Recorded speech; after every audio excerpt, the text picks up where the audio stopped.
Welcome to each of you this morning, a morning in which we continue our eternal journey toward beloved community, a worldwide community filled with compassion, reason, respect, and justice. And in this season of holy days, may each of our lives be filled with joy. My name is Reverend Nic Filzen. I'm joined today by worship host Chris Palmer and music director David Neches. If you're a visitor or have been here for decades, you are welcome here. Visitors may find a blue card in the seat pocket in front of you. If you could fill this out and leave it at the front table before you leave, this will help us keep in touch with you and help you be more connected with us. We look forward to getting to know you all, and we welcome you all. I'll be standing just outside the sanctuary following the service and would love it if you came to say hi. You're also invited to stick around for some coffee and cookies after the service in the common room, which is kind of around the hallway there, so others can say hi too. We'll know you by your orange name tag. Whether you're here for the first time or the 1,000th, I sincerely hope you get what you need today.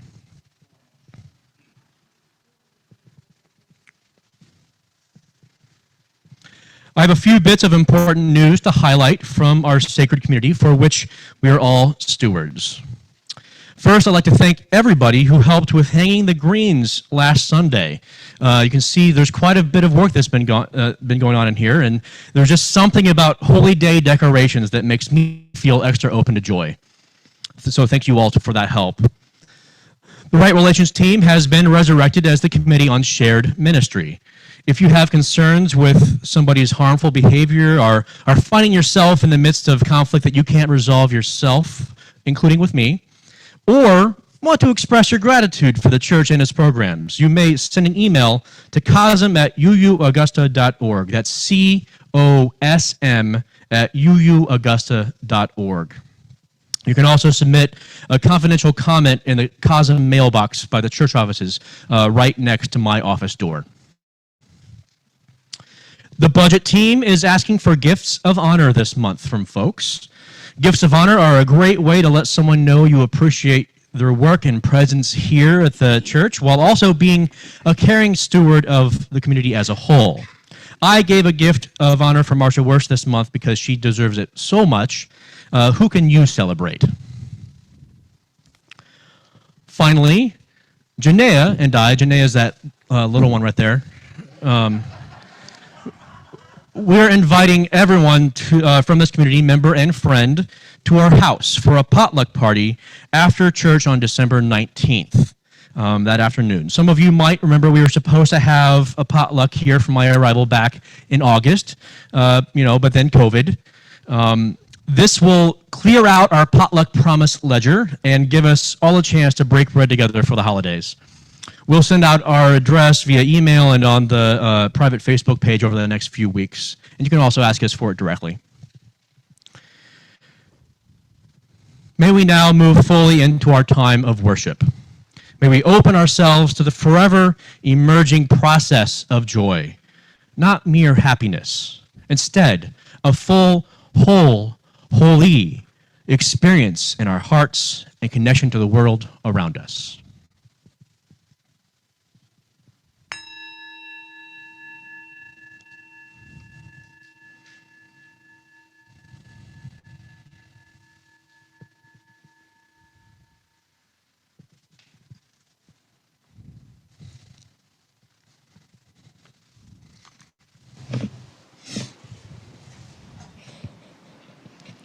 Good morning, everybody. Our chalice lighting today is from a piece by Dawn Fortune, The Nights of Midwinter. We light this chalice as a symbol of our free faith. We light this chalice to remember the miracle of the oil that burned for 8 days. We light this chalice to mark the night of midwinter. We light this challenge as we wait for the sun to return.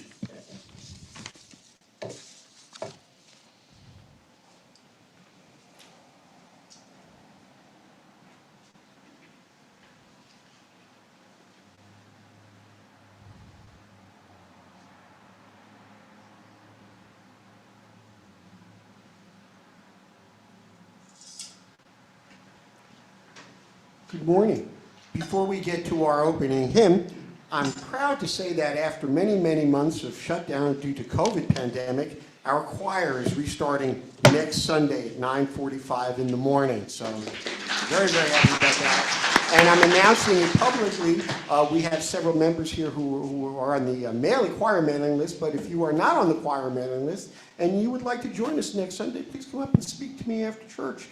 Just a love of singing is required. You don't have to read music. I will teach you everything you need to know. And we hope to have a small choir to sing on our Christmas Eve service. And now, our opening hymn is 327, Joy Thou Goddess. We're going to give you a choice. We are going to put the words on the screen, but I encourage you to use the book. But whichever you're more comfortable with works as long as you do your best singing. Please stand in your body or spirit as we sing 327, Joy Thou Goddess.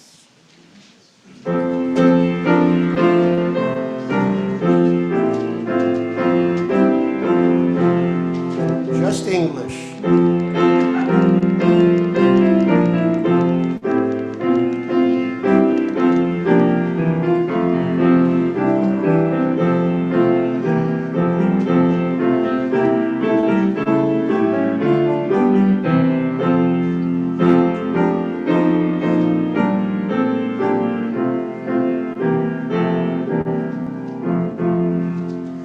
Joy thou goddess, fair immortal, offspring of Elysium, mad with rapture to the portal of thy holy fane we come. Fashion's laws indeed may sever, but they magic join again. Humankind is one forever, neath thy mild and gentle reign. Joy in nature, wide dominion,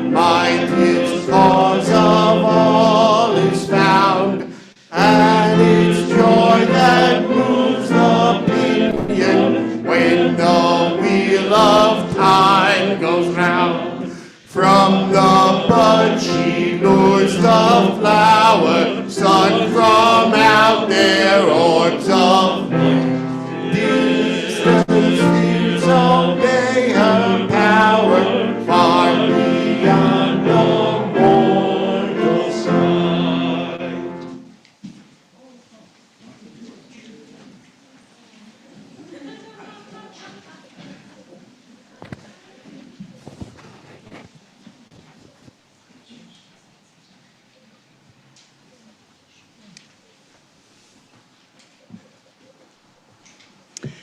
Hello, my name is Marika Bhattacharya, and I'm a member of your pastoral care team, in particularly representing our congregation's support of those who have mental health challenges.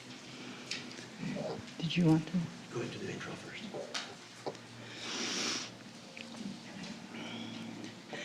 Now is the time in our service when each of us is invited to share the joys and sorrows that have recently come into our lives. We will start by recognizing those of you here in the sanctuary. Those who would like to share a joy or sorrow, please come forward. Hanukkah is the Jewish 8-day wintertime festival of lights, celebrated with a nightly menorah lighting, special prayers, and fried foods. This is a menorah, which we'll talk about a little more in a second. Because we're talking about the complexity of joy today also, I thought it would be a good time to make some meaning of that holy time in the Jewish faith around complex joy. And first, I'd like to share this personal story by Tracy Volk. The miracle of light is celebrated in a season of darkness during Hanukkah, and has been a tradition by the Jewish people for over 2 millennia. For me, Tracy Volk, the story of Hanukkah is a reminder that during my darkest hour of grief, I can find hope by searching for the light with help from my loved ones.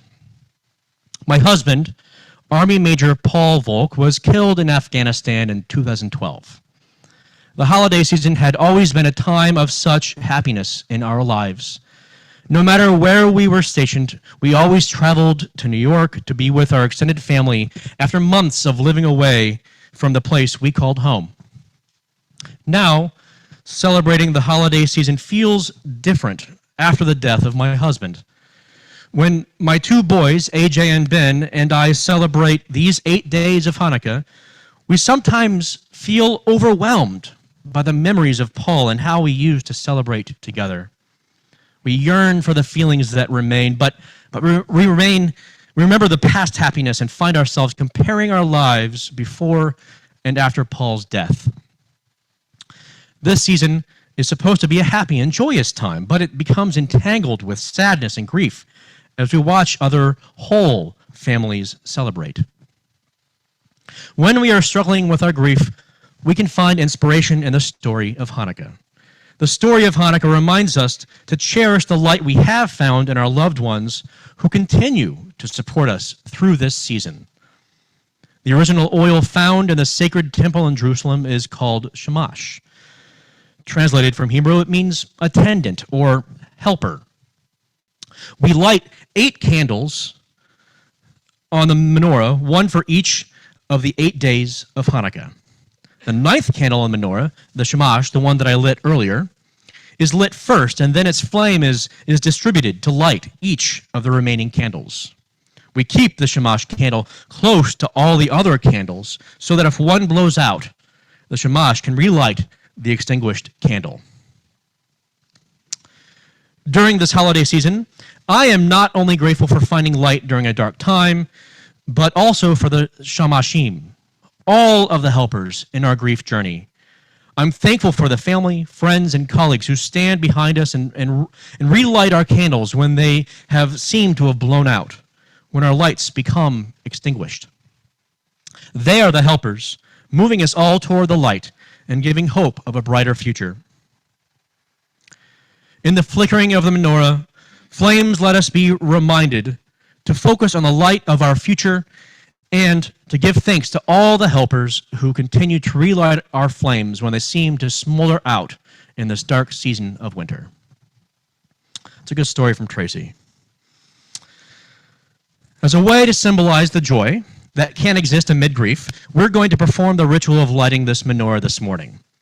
Now, what is the significance of the menorah? Well, we said a little bit about that in the story, but when a war ended after many years, a couple millennia ago, a Jewish leader named Judah, or Judas Maccabeus, called on his people to rebuild their temple altar, which had been destroyed in the war, and light its menorah. The menorah was supposed to burn for 8 nights to rededicate the restored temple. The problem was they only had enough shamash oil to last 1 night. Miraculously, it still lasted for all 8 nights. Now, traditionally, Jewish people light 1 candle each night, except for the shamash, which stays lit for all 8 nights, as I said before. Now, this is the 7th day of Hanukkah. Tomorrow is the end of Hanukkah. So we'll light almost all of the candles today. We won't light the last candle, though, because tomorrow is the last day of Hanukkah. May our final unlit candle be left as a symbol of the loving energy we will always need from connection to others for wholeness. Would anybody who identifies as a kid come up to help me with this important ritual?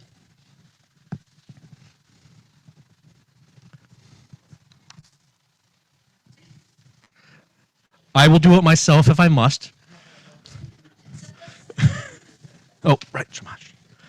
So if 2 would be great, so you can go back and forth. Or 3. 3 would even be better.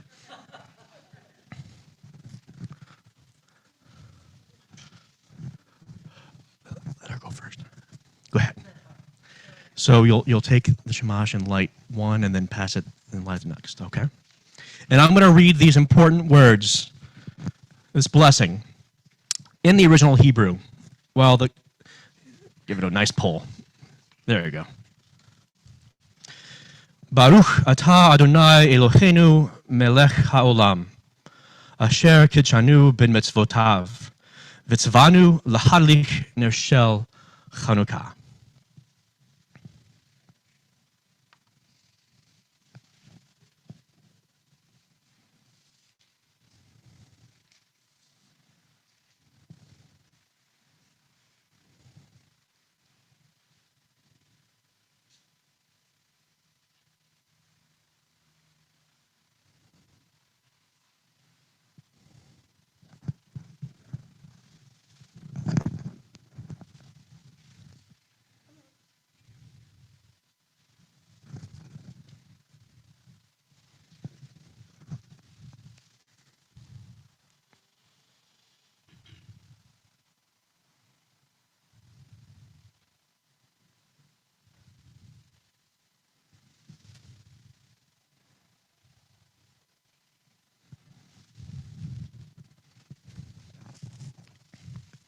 And now we will sing all those who want to go to our faith formation classes out.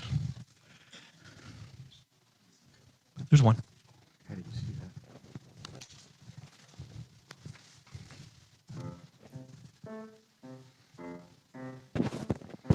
that? Sorry. As We go, may joy surround you. As you go, may you grow. Know our love is with you always. As you go, as you go.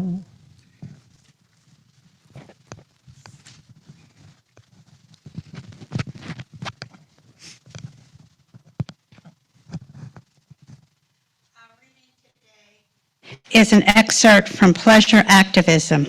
Pleasure is the Point by Adrienne Maury Brown. Pleasure reminds us to enjoy being alive and on purpose. Pleasure, embodied, connected pleasure, is one of the ways we know when we are free, that we are always free, that we always have the power to co-create the world.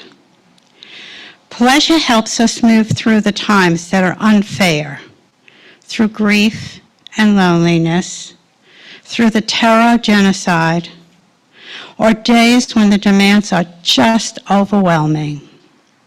Pleasure heals the places where our hearts and spirits get wounded. Pleasure reminds us that even in the dark, we are alive.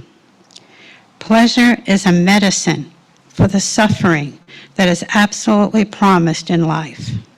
Pleasure is the point. Feeling good is not frivolous. It is free.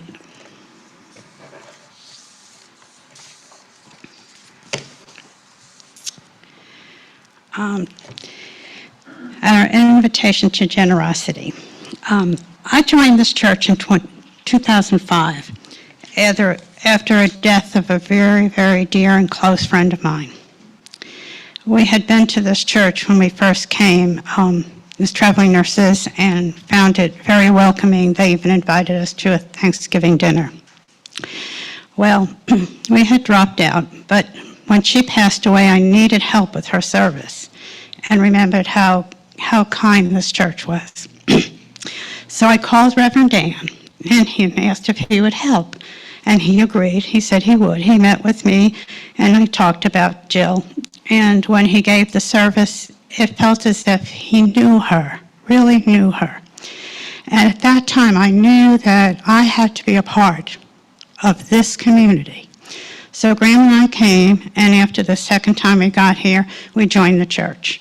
And we have worked really hard to be financially supportive of this church and to give what we can. And I have been in many committees because I love this church and I love the people that are here. This church is a beacon, a light for all those who seek kindness, love, and acceptance. So I'm asking that you please share what you can financially so that we can continue to be that light, that beacon for all who pass by, who need our love and our community. Will the ushers come up, please?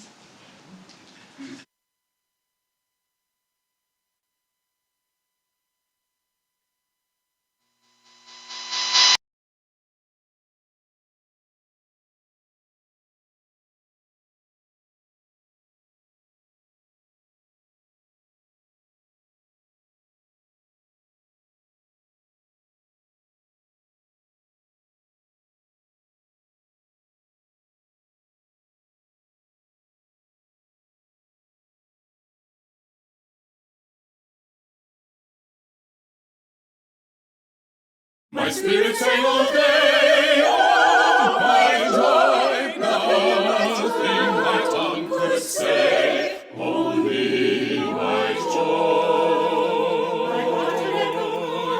Oh my joy, and spake, tell me my thought, I'm not my joy.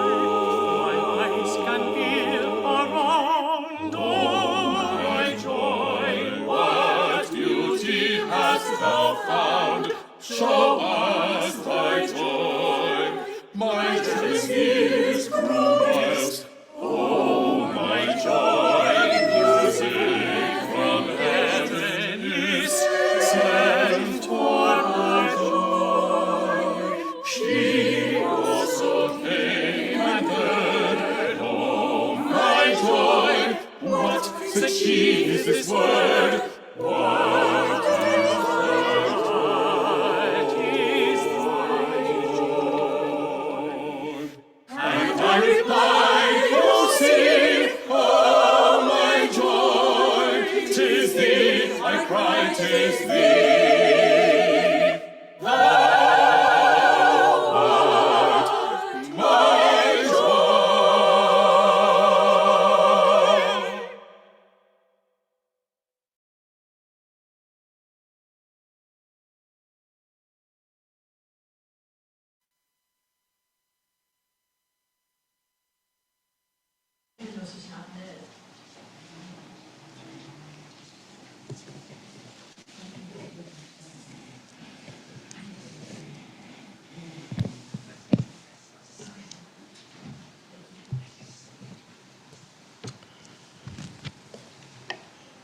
So I want to apologize. I haven't been doing a great job of this because this is new today, but we have a new camera that zooms.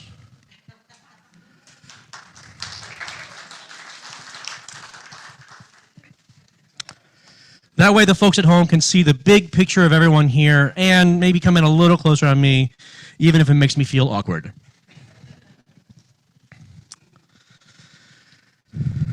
And Suze, I appreciate your concern about this last candle. I know that you'll be there to light somebody else's candle now. It is no accident that I picked the Joy Thou Goddess lyrics from among the several great hymnal versions of Beethoven's Ode to Joy as the opening hymn for today's worship. Yes, it has the obvious connection to joy, the practice of which is our focus today, but there may have been another motive. My spouse, Janaea's middle name is Joy, and she often uses Joy as a nickname, even when I make fun of her height.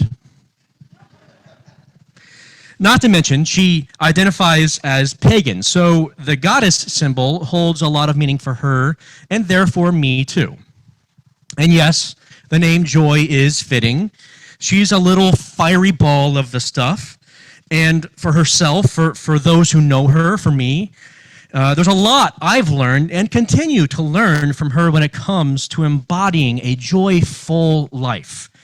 By choosing that hymn today, I wanted to pay at least a little bit of the interest on my debt of gratitude for the joy she brings to my life.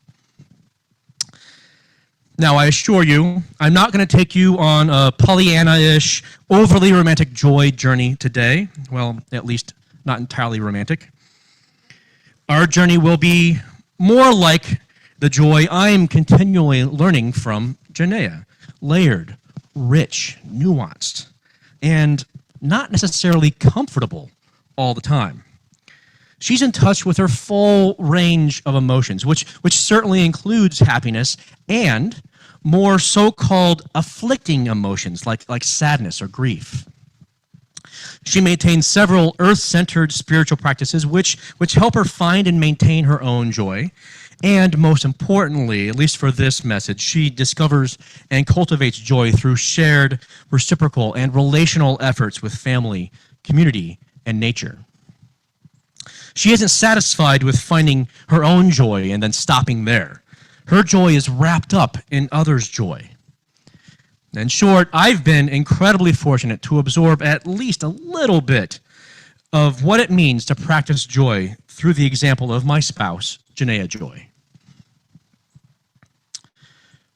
Now, it's important to define what I mean by joy.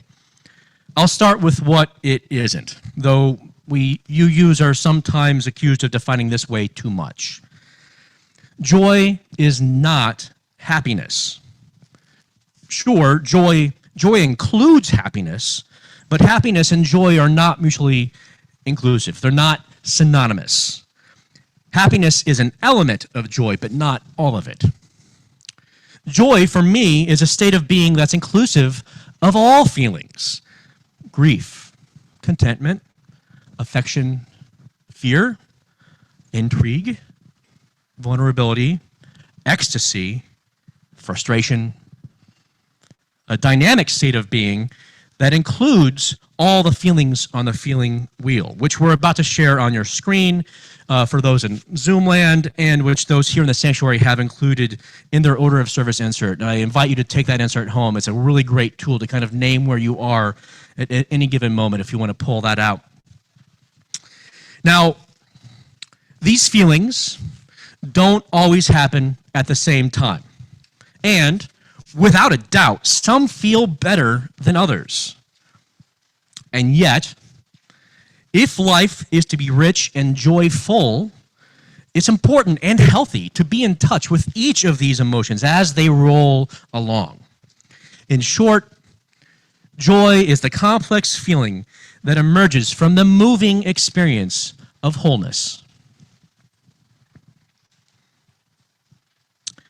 Now, in the Pixar film Inside Out, who here has seen Inside Out? It's a great movie. Oh, if you haven't seen it, I really highly encourage it. It's fantastic. There are 5 core emotions of a young adolescent girl that are personified and characterize the girl's internal emotional journey, while many big life changes are happening in her external life too. The two principal emotion characters in the movie are joy and sadness.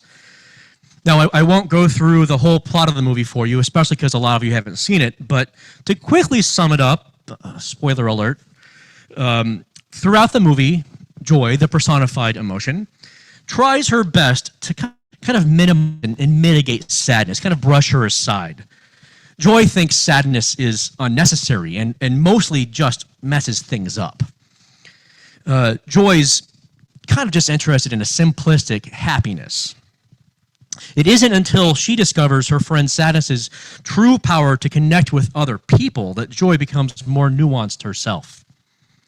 A new joy emerged in the little girl when joy and sadness began to depend on each other.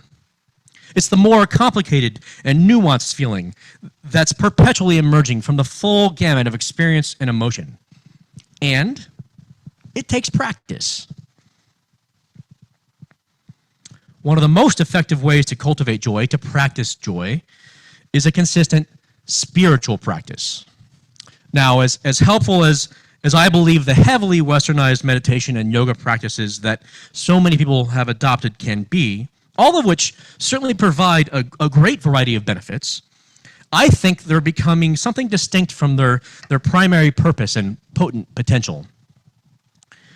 Many people meditate to find their inner peace, to kind of wash away their more afflicting emotions. At one point, I held this quite privileged and one-dimensional view of meditation too. I didn't want to experience the more challenging emotions anymore. I didn't like being angry. I didn't like being sad. So I tried to meditate those feelings away. But the point of meditation is to be with what is. That includes the harder stuff, the heavier emotions. Without fully experiencing them as they inevitably happen, you're likely to go down a painful path with no shot at joy. Again, this takes practice, a lot of it. Meditation and other spiritual rituals aren't a magical elixir that you do once and then you're just happy forever. They're not supposed to help you, quote, find your bliss in just 5 minutes. The secret to which one magazine cover I recently saw in a grocery store checkout lane claimed it knew. Spiritual wholeness and the accompanying joy require a consistent daily practice, which gets you more in touch with your full state of being. And because you're included in the interdependent web of existence, your full state of being is more than just what's going on in your own head, more than your own needs, more than just you on an island.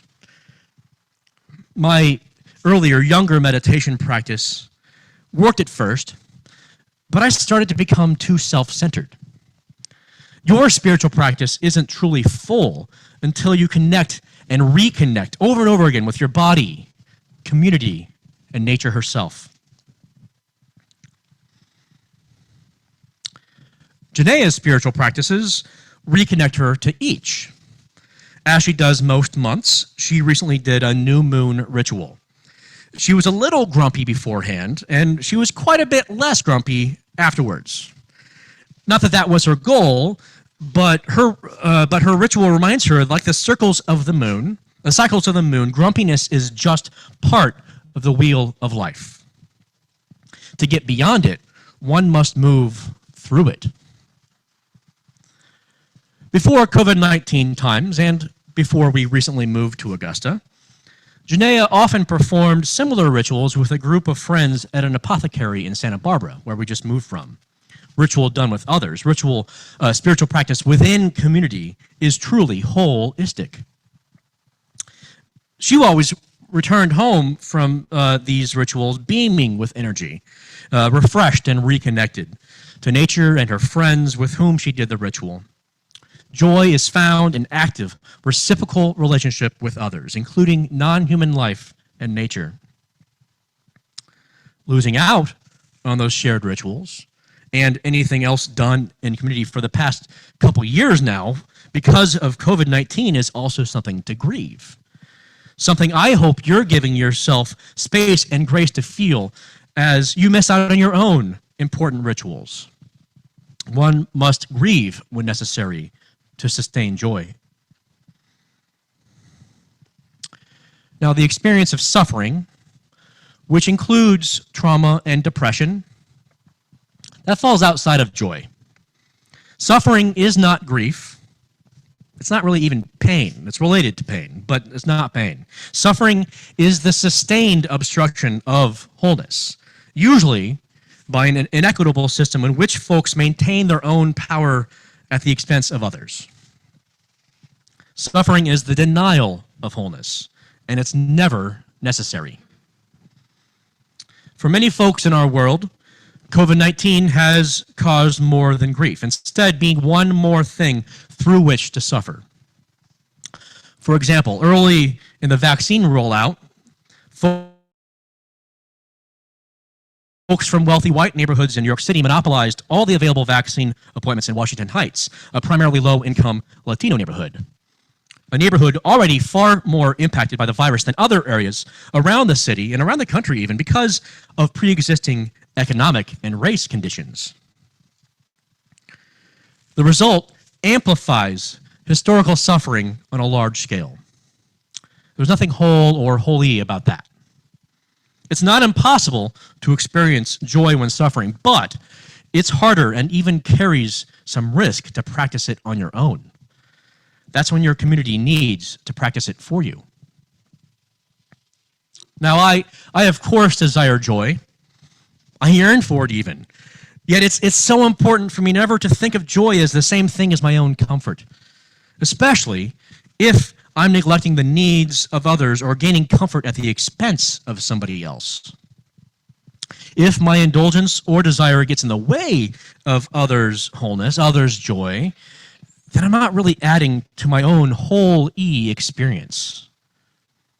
It's much more important to think of my joy as totally interdependent with everyone else's, interdependent with existence. This requires me to validate and do something to end suffering on this planet, to spark wholeness everywhere so my joy might be kindled too. Now, believe me, I'm not against pleasure. I'm no Puritan zealot, even though Unitarians do come from Puritans. You may not know that, but we do. I find great joy in beauty, art, music, good food, dancing, and physical connection with my partner, with the aesthetics of life. In my previous life, as many of you know, I was deeply ingrained in the arts world. There was nothing wrong with those things. I love them. I adore them. They often make life worth living, and I'm so blessed that they're a part of my lived experience. As we heard from Adrienne Marie Brown earlier in the reading, pleasurable activities are what sustain us through hard and difficult times, and they're all best enjoyed with others. Isn't there something extra joyful about being at a concert or a movie or eating good food with other people that goes beyond simply enjoying those things on your own? They're all examples of the shared practice of joy.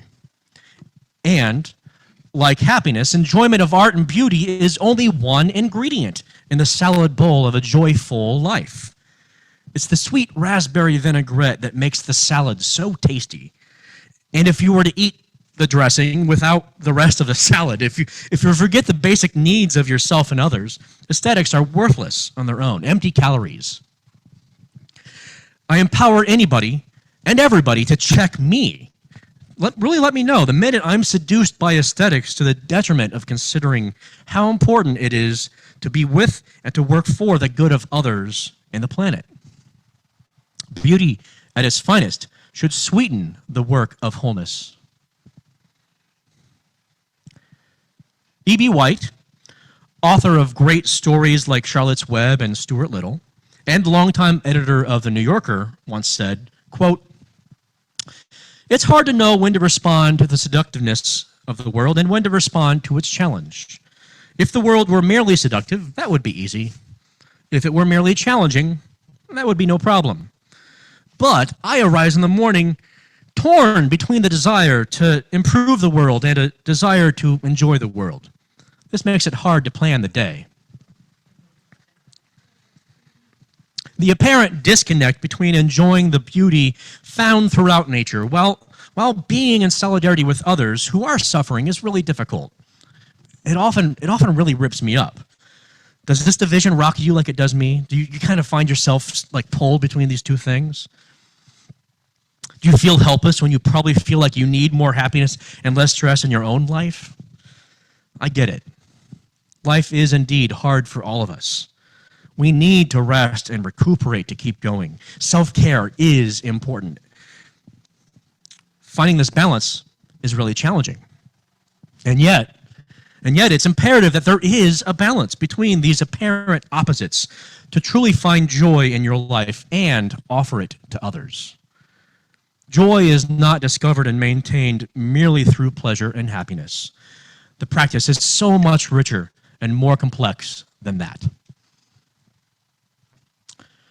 As I close today's reflection, I'm going to offer a prayer adapted from Richard S. Gilbert, entitled, "To Savor the World or Save It." I'm going to practice joy by praying to the creative spirit here with us in this virtual and physical space, praying to the work of joyful transformation that we embody. In his original prayer, Gilbert wrestles with a disconnect between saving the world and saving it. I don't see it as a conflict. It doesn't have to be either or, savoring or saving. Even in this sometimes ugly world, I genuinely believe we can have both. One can't exist without the other. Yet that possibility only exists in relationship with one another, in beloved community with all creation, in love. When everyone and everything does the shared work of wholeness. And as the late, great liberation theologian Dr. James Cone said, there is joy in this work because it increases your humanity.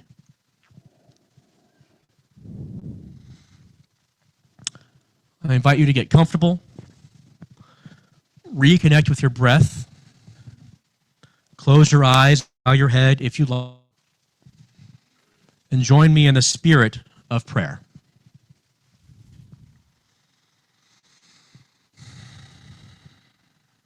Blessed Spirit of life and love, ever-emerging universe, joy, thou goddess. I rise in the morning, made whole through the work to save the world and to savor it, to serve life and to enjoy it, to savor the sweet taste of my own joy, and to share the bitter cup of my neighbor, to celebrate life with exuberant step, and to struggle for the life of the heavy laden. What am I to do when the guilt at my bounty clouds the sky of my vision, when the glow which lights my every day illumines the hurting world around me? Savor the world and save it. Goddess of justice, if such there be, thank you for the joy of this practice. Let me praise my plenitude without limit. Let me keep in my eyes all troubled folk. No, you will not let me be. Open my ears to the cries of the hurt and the hungry. Open my eyes to the sight of the afflicted. To save, one must serve. To savor, one must save. The one will not remain without the other. Thank you, Goddess of joy, justice, for this practice of joy. May we all practice it each day so, together, we may be whole. Blessed be, and amen.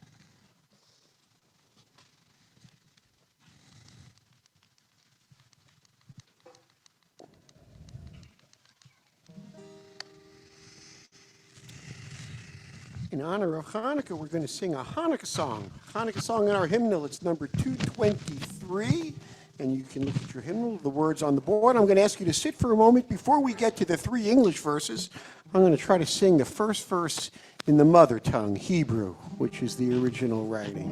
Here we go. Ma'od sur Yeshuati lechana en nishabeach tikon betefilati veshanto da nishabeach le'etachin matpeach nitzar hamnebeach Azegmor b'shir mizmor Chanukat hamizbeach Azegmor b'shir mizmor Chanukat hamizbeach. Please rise in body or spirit as we sing Rock of Ages. Here we go.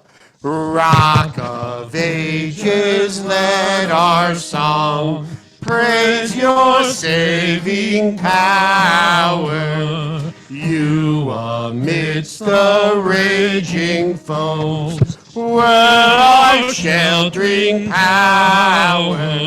Furious they assailed us, but your arm availed us. And your word broke the sword when our own strength failed us. And your word broke the sword when our own strength failed us. Kindling new the holy lambs, priests unbound by suffering, purified the nation's shrine, brought to God their offspring, and the land surrounding, near the joys abounding, happy throngs singing songs with a mighty sounding. Happy throngs singing songs with a mighty sounding. Children of the prophet's word, whether free or fettered, wake the echoes of the songs where you may be scattered. Yours the message cheering that the time is nearing, which shall see nations free, tyrants disappearing. Which shall see nations free, tyrants disappearing.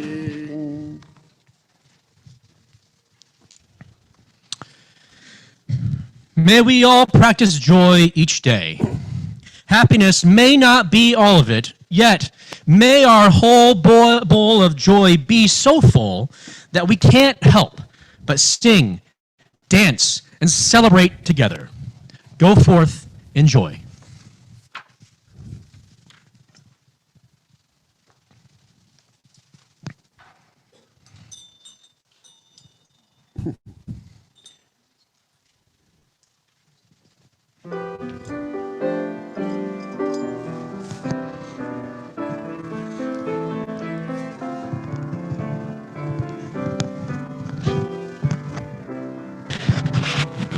Spirit of life, come unto me. Sing in my heart all the stirrings of compassion. Blow in the wind, rise in the sea, move in the hand, giving life the shape of justice. Roots hold me close, wings set me free. Spirit of life, come to me, come to me. We're moving right into a Hanukkah celebration. We have instruments for people if you want to play a tambourine or a drum. We are playing Al HaNisim, a famous Hanukkah song. It's good for dancing. It's good for playing. It's good for moving around. And here it is. Feel free to dance. Feel free to play. Jezebel, go get one. That probably is. We cannot deny Jezebel a tambourine. Yes, we have more. I only brought out. All right, Hanukkah party. Here she comes with more. Here we go. Let's hit it.